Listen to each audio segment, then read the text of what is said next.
Hello, I'm Matthew Harvey, Vice Chair of the Board of Trustees and a member of the TIM Committee. I just recently finished my second time serving a 2-year role as a confirmation guide, and this past year I've been serving on the Church Council. I want to start by thanking the Bylaws Committee for their work in helping me better understand Plymouth's current governance and operational practices.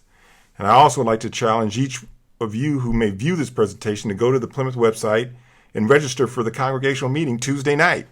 This is the defining time in the life of Plymouth, and considering that we've been in the midst of a pandemic for over a year, that our senior minister abruptly resigned last summer, and there's great work to be done in learning how to practice radical love with ourselves, our families, our community, and the members we are in covenant with here at Plymouth.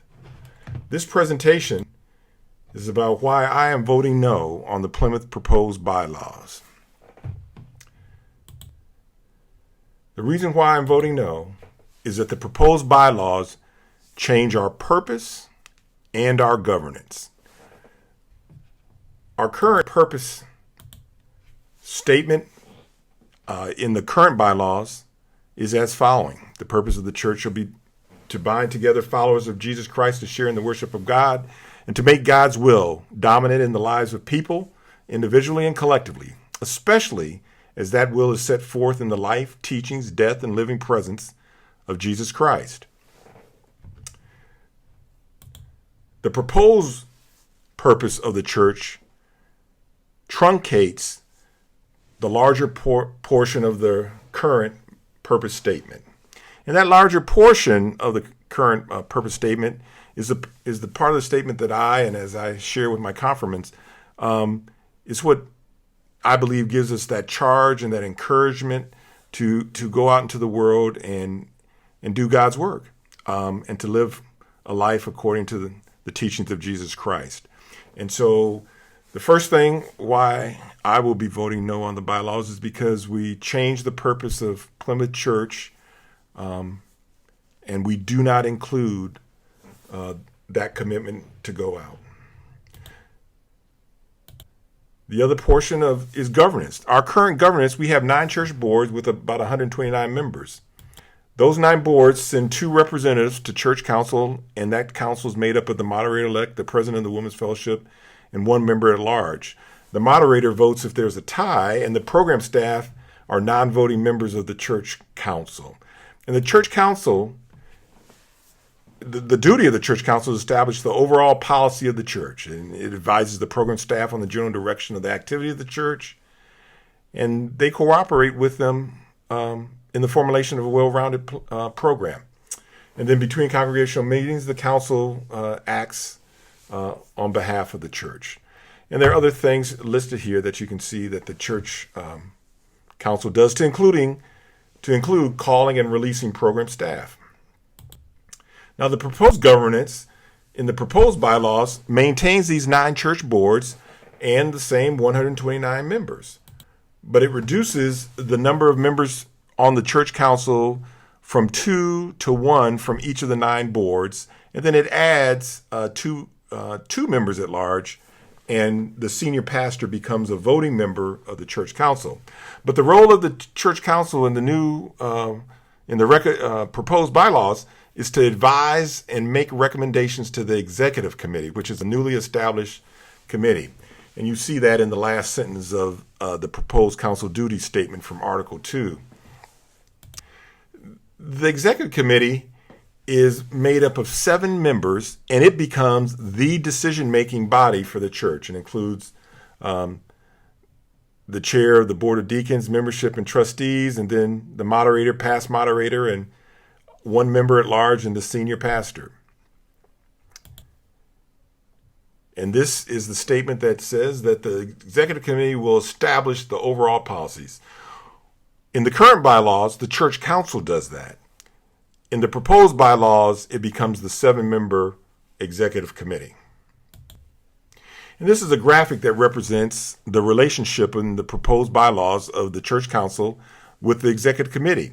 The church council is responsible for engaging and reviewing and planning, advising, and it makes recommendations. But it is the 7 members of the executive committee who become the decision-making body for the church They do the approving and the establishing of the overall policies for Plymouth.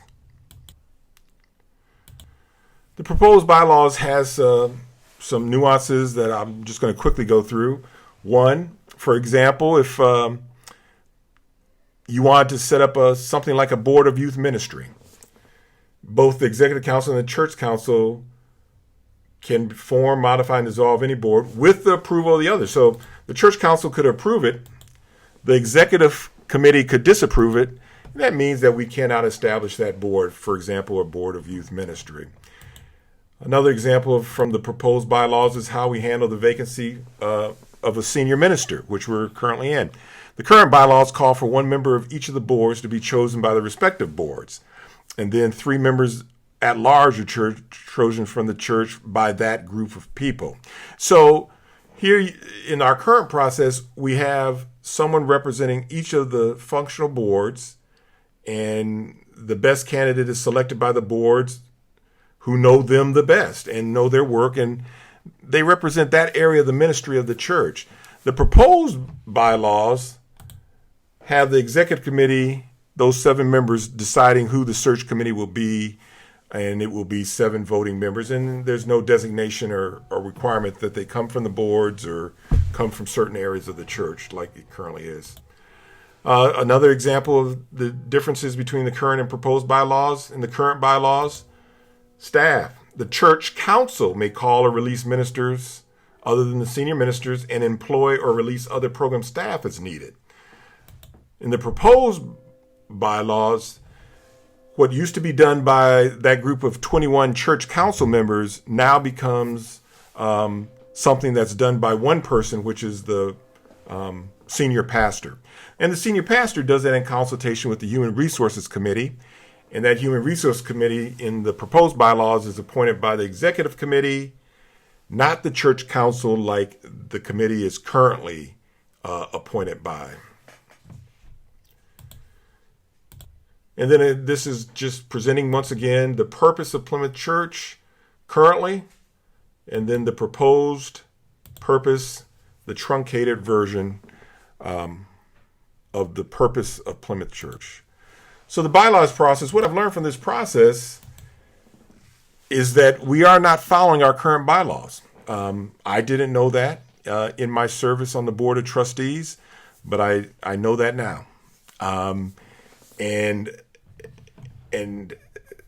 I think that's a challenge that we need to talk about and think about, is that regardless of the bylaws, if we haven't agreed to follow them, it doesn't matter whether they're current or the proposed. But I personally believe that the current bylaws are a wonderful framework for pursuing radical love, which is a result of our strategic plan. And another thing that I found out during this process is that a small group of people are making the decisions here at Plymouth Church.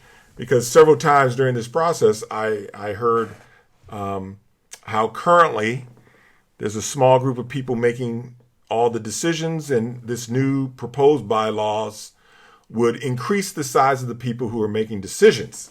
And so now it would be 7 people making those decisions. I think that, that's obviously concerning to me, because I believe that the current bylaws are an excellent framework, and just because we aren't following the current bylaws, I don't believe it justifies adopting these proposed bylaws that kind of codify the notion of trying to reduce the number of people who are participating in decision-making at Plymouth. I believe that the congregational model of involving as many people as we realistically can is a wonderful model, and the fact that we have representatives from the board on our current church council, and 2 of them, I think that's an excellent thing for all of us if we were to govern ourselves in accordance with our current bylaws. So I know that during this year, I've heard that actually a small group of people went to the senior minister and demanded his resignation. I don't know if that's true. We've never had any discussions about that, which I would hope that at some point the church would actually do some kind of action review and look at how everything led to the abrupt resignation of the senior minister. But the fact that I'm being told that a small group of people making decisions makes it a possibility. So, and I think we need to talk about that. And it goes hand in hand with something else that I learned, that we are not transparent.